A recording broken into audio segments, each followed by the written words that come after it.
આવતીકાલથી મૌખિક પરીક્ષા શરૂ થવાની છે. બધાને પોતપોતાની નોટો તૈયાર કરીને લાવવાની છે. કાલથી મૌખિક પરીક્ષા ચાલુ થવાની છે.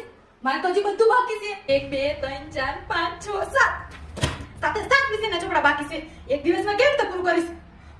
મમ્મી, કાલ હું સ્કૂલ નથી જવાનો. અરે પેટમાં બહુ દુખે. હાલો, એ કહું છું મને નોટ આપને તારી. મારે અધૂરું છે ને, થોડું પૂરું કરવું છે ને એટલે. હા, અરે પણ હું કાલ સ્કૂલે આવીશ. અરે પણ હું કાંઈ તારી નોટ ખાઈ નહીં જાઉં. અરે પણ મારે ખાલી પૂરું કરવું છે. અરે જોઈ, ખરા સમય કોઈ કામ ન આવે. હવે કોને ફોન કરવો? હોશિયારના પડીકા પેલી વેચવાના કેદી કામ આવશે? હાલો, મને તારી નોટ આપને. અરે મારે પૂરું કરવું છે ને એટલે. અરે પણ આપને.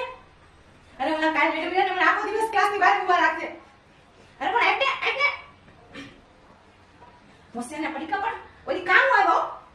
હવે શું કરું? કાલ સ્કૂલે આખા ક્લાસમાં ટીચર મારી બેઇજ્જતી કરી નાખશે. હવે શું કરું? એક કામ કરવું છે, કાલ નિશાળ નથી જાઉં. બહુ ને બહુ શું કરી લે મેડમ? કઈ મારે તો નહીં નાખે. અને જો કઈ કર્યું, ફોર્સ કર્યો તો પોલીસ કમ્પ્લેન કરી નાખીશ. હા, ઈ હું વળી છોકરાઓને પ્રેશર આપવાનું.